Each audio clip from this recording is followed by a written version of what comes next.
Hi, my name is Alyssa Wilson, and this is my informative speech on vaginal childbirth. According to CDC.gov, in America there are more than 3.9 million births that occur every year, and there are more than 12 children being born per every 1,000 women aged 15 to 44. Now, this may seem like an extremely shocking amount of births that occur. However, when we look at the overall population of the US, it is not very surprising. And according to 2019, there are more than 382 million people on the earth. Now, you may be asking me why you would ever need to learn about childbirth. You might be a male, or you might be someone who never plans on giving birth, or someone who never plans on having children. However, childbirth is a very complex and interesting life process in which both males and females should learn about, regardless of sex. I have taken human anatomy courses and human body system courses that have allowed me to deepen my knowledge on this topic of stages of childbirth. Also, I understand the effects on the female body as well. So an actual fun fact about me is that I've been studying female reproductive organs and body systems since I was younger, and I've always dreamed to become an OBGYN for the longest time. So first I will discuss the process leading up to the birth. Second, I will discuss the process during giving birth. And lastly, I will discuss the effects of childbirth on the female body. So something to keep in mind is that from the start of contractions to the first breath that the baby takes, childbirth remains one of the most complex yet beautiful human processes that should be understood by everyone. So from the point of the woman's water breaking to the point of the first push, women endure an immense amount of pain during childbirth. So during pregnancy, the child in the stomach is surrounded by an amniotic sac, and the woman's water typically breaks at around 37 weeks. So you may be wondering what it means when people say that a woman's water has broken. So during childbirth, the amniotic sac that the baby is surrounded in actually has membranes that rupture, and when these rupture, this is known as her water breaking. So if this amniotic sac breaks before the 37-week mark, this is known as preterm PROM, and this can cause severe fetal issues to the baby, and it puts the mother at risk as well. So when a mother is in preterm labor, she should be monitored very carefully. So you may have heard women say that they have been induced before. Now, being induced is the process of bringing on a baby with the use of drugs. And if a woman presents any of the following, she may need to be induced. So if a woman is more than 2 weeks past her due date, she may need to be induced. If her water has not broken by itself and she is already dilated and everything is ready to go, then they will induce her as well.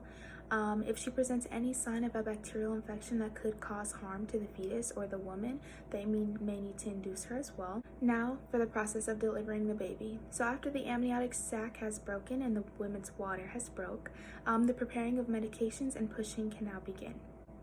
So at the start of contractions, there are many women that wish to have an epidural. Now you may be asking what an epidural is. So an epidural is an epidural anesthetic that is especially used in childbirth to remove the sensation from the waist down.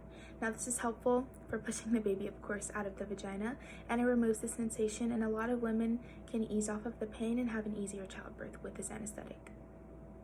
Epidural is administered through the epidural space in the spinal cord, and this is a very sensitive space. A lot of women are asked to, sit up straight and not breathe, not move, not sneeze, nothing, because moving can severely damage the spinal cord, and it can cause paralyzation and several other issues.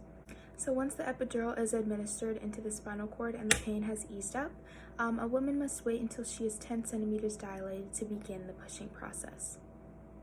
Now, the amount of time it takes for a woman to push out their child can range. It can range from minutes to days.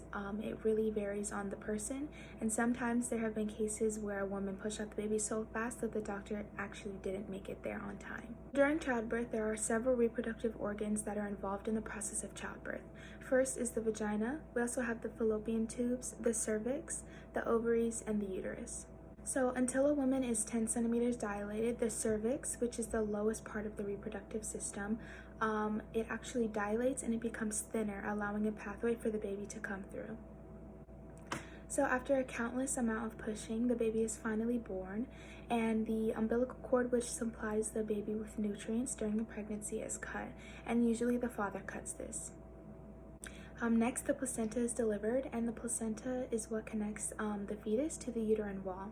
Now, a lot of women and a lot of people in general don't know that you have to actually deliver the placenta. They think it just magically pops out, when in reality, you do have to keep pushing as well.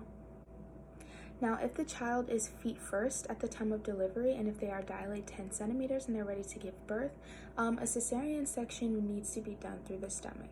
Now, one great example I have this teddy bear here, and so typically, if the baby is head first like this, ready to come out of the vagina, then everything is clear as long as she's dilated and healthy. But if the baby is feet first, you obviously cannot push feet out of a vagina, so that is what a cesarean section is used for. So after the child and the placenta is born out of the woman, the child and the woman are cleaned as well. And a lot of women do need stitches just because it is a very tiring process and there can be a lot of damage done to the vagina. So typically right after the baby is born and after they are cleaned, it is essential for the baby to try to latch on to their mother's breast and try to drink breast milk, just because this gives the most amount of nutrients, and this also helps women lose weight as well. And if the baby does not latch on, or they just are having issues latching on, or they just don't like the breast milk, formula is also a second option. So after a certain period of time, the mother and child must be cleared to leave the hospital after both of their vitals are stable and all of their organs are performing correctly, as well as the woman needs to be checked up on just to make sure that she has no bleeding or misplacement of any of her organs. So just a little bit of an average number, after about 3 weeks, the mother can return to work and she is cleared to go back to work and go back to her daily routine. And after about 6 weeks, all of her stitches and her tearing that has happened during the childbirth should be healed. So that wraps it up for the process of childbirth, and we're just going to do a little bit of a review. So first, today I discussed the process leading up to childbirth. Second, I discussed the process of delivering the child and pushing the baby out. And lastly, I discussed the effects of childbirth on the female body and the recovery as well.